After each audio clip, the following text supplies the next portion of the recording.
Hello dear student, welcome to study time. तो कैसे हैं आप सब? आई होप आप सब अच्छे होंगे और एग्जाम की तैयारी अच्छे से कर रहे होंगे।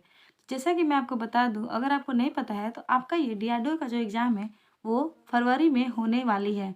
अगर आप तैयारी कर रहे हैं तो और भी जोरों शोर से तैयारी को अपनी बढ़ा दीजिए। तो जैसा कि आप जानते थे कि हम लोग क्या कर रहे थे, प्रैक्टिस सेट कर रहे थे मैथ का।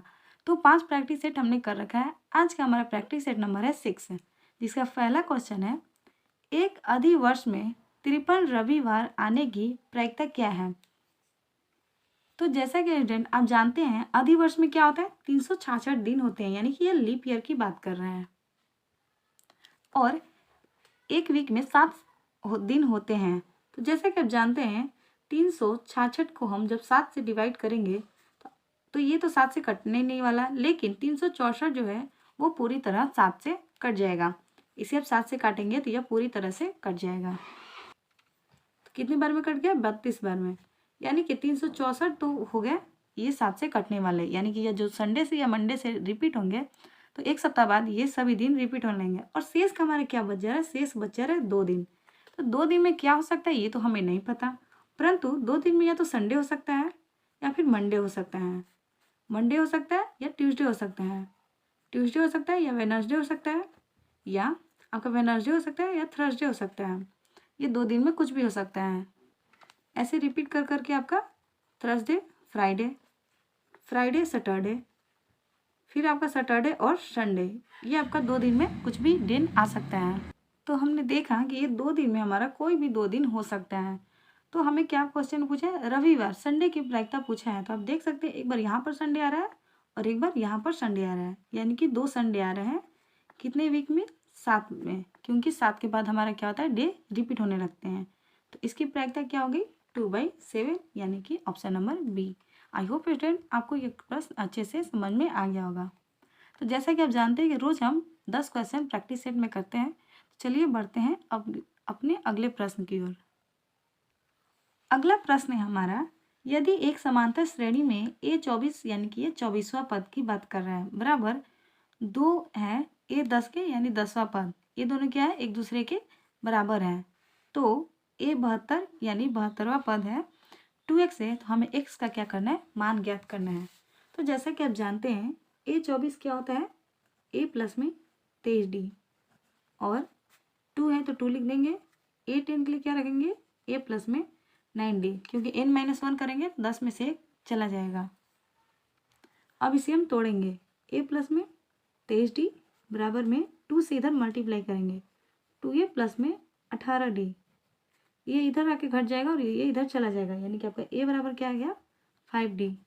मानते हैं इसको समीकरण नंबर 1। अब हमारा क्या बोल रहा है, A72 बराबर में 2x, यानी कि a प्लस में 71d बराबर में 2x। एक क्या कर दें, हमेशा यहाँ पर माइनस कर दें। a का मान क्या है, 5d, 5d प्लस में 71 बराबर में 2x, 71d जोड़ेंगे क्या आएगा, 76d, और 2 से डिवाइड कर देंगे, यानी कि x बराबर क्या आ गया, 38d। तो स्टूडेंट हम 38 को 5d प्लस में 33d भी लिख सकते हैं। हमने 5d क्यों लिया है, क्योंकि हमें पद के लिए a की आवश्यकता थी, और a बराबर क्या है, 5d। यहाँ पर क्या आ गया, a प्लस में 33d, यानी कि एक इससे क्या करना है, हमें एक बढ़ा देना है, क्योंकि यहाँ पर एक हमें घटाकर लिखना होता है। तो क्या आ गया हमारा, a 34, 33 से एक बढ़ा देंगे, क्योंकि जब आप x बराबर क्या लिखेंगे, a प्लस में 33d। अगर आपको नहीं समझ में आए तो आप इसे यहाँ से भी तोड़ सकते हैं, 33d यानी एक बढ़ाकर लिख देंगे a 34। आई होप स्टूडेंट ये प्रश्न भी आपको अच्छे से समझ में आ गया होगा। अगला क्वेश्चन है, एक आयताकार भूखंड का क्षेत्रफल 420 मीटर स्क्वायर है, यदि इसकी लंबाई 60 मीटर है तो इसका परिमाप ज्ञात करें। तो जैसा कि आप जानते हैं, परिमाप के लिए हमें लंबाई और चौड़ाई दोनों की आवश्यकता होती है। तो लंबाई हमारा दे रखा है, क्षेत्रफल दे रखा है, यहाँ से चौड़ाई निकल जाएगा।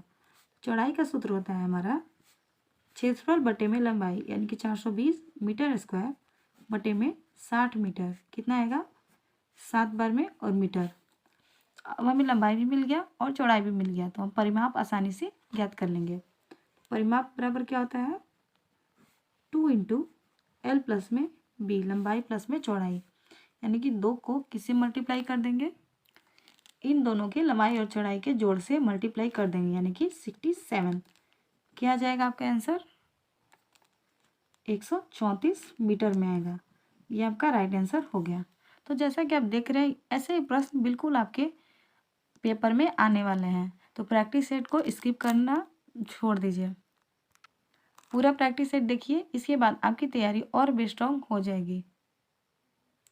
4 नंबर क्वेश्चन हमारा, यदि a बराबर 10 डिग्री है तो 12 साइन 3a प्लस में 5 कॉस 5a माइनस 5 डिग्री बटे 9 sign 9a/2 minus 4 cos 5a plus में 10 डिग्री का मान ज्ञात करें। a बराबर में क्या रखा है, 10 दे रखा है, तो इसके मान को चलिए रखते हैं और देखते हैं क्या आता है। 12 साइन a बराबर 10 रखेंगे तो क्या आएगा, 30 डिग्री प्लस में 5 कॉस, ये क्या आ जाएगा आपका 50 डिग्री माइनस में 5 डिग्री बटे 9 साइन 90 डिग्री बटे में 2, हमने सबका डायरेक्ट 10 से मल्टीप्लाई कर दिया है, माइनस 4 कॉस, यहाँ क्या आ जाएगा 5 पे यानी 50 प्लस में 10 60 डिग्री। आप यहाँ पर डायरेक्ट 60 डिग्री भी लिख सकते हैं, इसे हम ये भी लिख सकते हैं 12 साइन 30 डिग्री प्लस में 5 कॉस 45 डिग्री, इसमें से इसको घटा देंगे बटे 9 साइन 45 डिग्री प्लस में माइनस 4, यहाँ पे माइनस का चिन्ह होगा, कॉस 60 डिग्री। तो आपको अगर ये वैल्यू नहीं याद रहेंगे तो ये क्वेश्चन नहीं बनेगा। तो त्रिकोणमिति के सभी सूत्रों को आप जरूर याद कर लें। चलिए अब इसके वैल्यू को रखते हैं। 12 साइन 30 डिग्री क्या होता है, 1/2 प्लस 5 कॉस 45 का वैल्यू क्या होता है, 1/√2, कॉस यहाँ बनेगा, यहाँ गुना का चिन्ह हो जाएगा, बटे 9 साइन 45 का क्या वैल्यू होता है, इसका वैल्यू होता है 1/√2 प्लस यहाँ पे माइनस होगा 4 कॉस 60 डिग्री का वैल्यू क्या होता है, जो साइन 30 डिग्री का वैल्यू होता है वही आपका कॉस 60 डिग्री का वैल्यू होता है, यानी कि 1/2। इसे आप यहाँ से काट सकते हैं 6 और इसे 2। अब क्या करेंगे, अब हम एलसीएम लेंगे, यानी कि √2 नीचे आएगा और ऊपर में आ जाएगा 6√2 प्लस में 5 बट्टे में यहाँ पर भी लेंगे √2 9√2 माइनस में आपका हो जाएगा, यहाँ पर सिर्फ 9 होगा, यहाँ पर √2 ऑलरेडी है और यहाँ पर हो जाएगा 2√2, इससे ये क्या आ जाएगा आपका कैंसिल हो जाएगा। तो आपका आंसर निकल कर क्या आ गया, आप यहाँ पर आंसर लिख सकते हैं 6√2 प्लस में 5 बटे में 9 माइनस 2√2। आप देख सकते हैं ये आपका ऑप्शन नंबर सी में है, जो कि राइट आंसर हो जाएगा। अगला प्रश्न हमारा, एक लंबवृत्तीय शंकु के आधार का व्यास 7 सेंटीमीटर और तिर्यक ऊंचाई 10 सेंटीमीटर है, तो इसका पार्श्व पृष्ठीय क्षेत्रफल क्या है। तो आप जैसा कि जानते हैं पार्श्व पृष्ठीय क्षेत्रफल का सूत्र क्या होता है, πr/l, और हमें क्या दे रखा है, व्यास दे रखा है, तो त्रिज्या निकल जाएगा, d/2 होता है यानी 7/2, क्या आ गया 3.5, एल हमें दे रखा है 10 सेंटीमीटर, हमें आर भी मिल गया एल भी मिल गया। अब हम क्या करेंगे, सूत्र पर बैठा देंगे, यानी कि 22/7 इंटू 3.5, ये 10 बोलो हटाएंगे नीचे आएगा 10 गुने में एल क्या दे रखा था 10, ये इससे कट जाएगा, ये इससे कट जाएगा 5 बार में, यानी कि आपका आंसर क्या आ जाएगा 110 सेंटीमीटर स्क्वायर। काटने पर आंसर क्या आ गया आपका 110 सेंटीमीटर स्क्वायर, यानी कि ऑप्शन नंबर ए आपका राइट हो जाएगा। तो चलिए स्टूडेंट बढ़ते हैं अगले प्रश्न की ओर। अगला क्वेश्चन है हमारा, 10 पुरुष एक कार्य को 15 दिनों में पूरा करते हैं, 7 पुरुष और 3 महिलाएं उसी कार्य को 20 दिनों में पूरा करते हैं। एक महिला द्वारा कार्य को पूरा करने के लिए दिनों की संख्या क्या है, क्या बोला है हमारा। चलिए अब इसे सॉल्व करते हैं। 7 पुरुष यानी मैन लिख देंगे, 3 वोमेन कितने दिनों में सॉल्व करती है, 20 दिनों में करती है, तो इसको मान लेंगे समीकरण नंबर 1। और क्या बोला है, 10 पुरुष उसी कार्य को कितने दिनों में पूरा करते हैं, 15 दिनों में पूरा करते हैं, ये हो जाएगा आपका समीकरण नंबर 2। कार्य क्या है, समान है, तो क्या हम इसे तरह लिख सकते हैं, 10 आदमी 15 दिन में करेंगे और कार्य हमारा क्या वही है, तो 7 आदमी और 3 महिलाएं उसे कितने दिनों में पूरा करती थी, 20 दिनों में पूरा करते थे। अब इसका सॉल्यूशन कर देंगे। 150 मैन बराबर में 140 मैन प्लस में 60 वुमेन, यानी कि 10 मैन किसके बराबर आ जाएंगे, 60 वुमेन के बराबर आ जाएंगे। इसको काट देंगे हम। एक मैन किसके बराबर आ गया, 6 वुमेन के बराबर आ गया। एक मैन बराबर में 6 वुमेन। यहाँ पर आपका एक मैन 6 वुमेन के बराबर आ गया, परंतु हमें क्वेश्चन में 7 मैन करना है। 7 मैन के लिए हम क्या करेंगे, दोनों में 7 से मल्टीप्लाई कर देंगे। तो 7 मैन बराबर कितने वुमेन, 42 वुमेन आ गया। ये जो मान है इसका मान हम इसमें रख देंगे 7 मैन के बराबर। तो 3 वुमेन 42 वुमेन, कितने वुमेन हो गए, 45 वुमेन बराबर में 20। तो हमें तो 45 वुमेन का बात नहीं किया था, 45 वुमेन नहीं पूछा था, हमें तो एक महिला का पूछा था। तो एक महिला के लिए क्या करेंगे, एक किधर हो जाएगा और 45 इधर है। जब हम एक वुमेन का निकालेंगे तो क्या करेंगे, 45 गुने में 20 आपका यहाँ पर हो जाएगा, यानी कि 900 दिन लगेंगे। यानी कि फ्रेंड एक महिला को यह कार्य पूरा करने के लिए कितने दिन लगे, 900 दिन लगे। आई होप फ्रेंड आपको यह प्रश्न अच्छे से समझ में आ गया होगा। चलिए अब बढ़ते हैं अगले प्रश्न की ओर।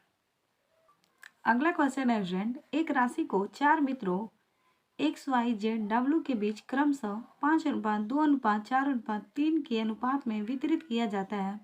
यदि Z को W से 1000 रुपये अधिक प्राप्त होते हैं तो Y का हिस्सा क्या है।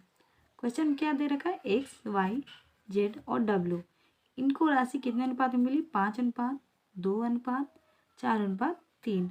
आगे क्या बोला है, Z को W से 1000 अधिक मिला है, यानी कि इसका डिफरेंस जो 1 है वो किसके बराबर है, 1000 के बराबर है। तो हमें Y का हिस्सा पूछा है, 1 बराबर इतना, तो 2 बराबर कितना आ जाएगा, 2 में 1000 से मल्टीप्लाई कर देंगे, यानी कि आपका आंसर क्या आ जाएगा स्टूडेंट, 2000।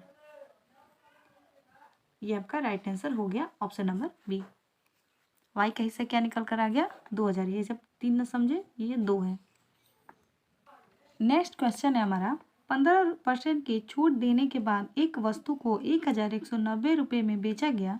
यदि छूट, ये जो हमारा छूट था 12.5% की छूट दी जाती तो उसे कितने में बेचा जाना चाहिए। 15% की छूट के बाद वो कितने में बिका जा रहा है, 1190 रुपये में। यदि हम इस छूट को 12.5% कर दें तो अब हमें उसे कितने में बेचा जाना चाहिए, ये आपका प्रश्न है। चलिए अब इसे हम बनाते हैं। तो जैसा कि आपने पढ़ा 15% की छूट देकर कितने में बेच रहा था, 1190 में बेच रहा था। 15% की छूट दे दिए तो कितना बचा, 85% बटे में 100 बराबर 1190। एक का हम निकाल लेंगे, 1190 उन्हीं में 100 बटे में 85 कट लीजिएगा, क्या आ जाएगा आपका 1400। ये जो आपका 1400 आ गया ये बेचना है, यानी कि सेलिंग प्राइस आ गया।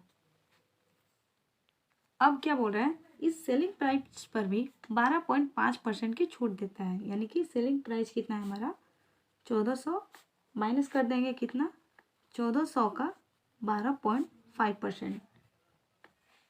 इसको सॉल्व कीजिएगा, क्या आ जाएगा,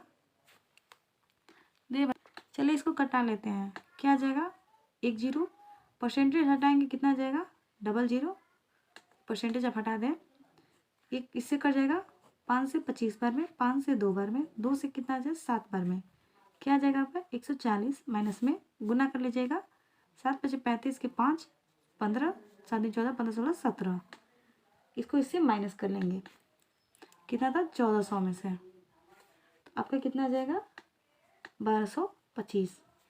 ये आपका राइट आंसर आ गया है इस प्रश्न का। तो जैसा कि स्टूडेंट आप देख रहे हैं इस प्रैक्टिस सेट में आपको सभी चैप्टर से कुछ कोई ना कोई एक एक प्रश्न जरूर देखने को मिल रहा है। उम्मीद करूँगी आपको प्रैक्टिस सेट अच्छा लगा होगा और आपकी तैयारी और भी स्ट्रॉन्ग हो गई होगी।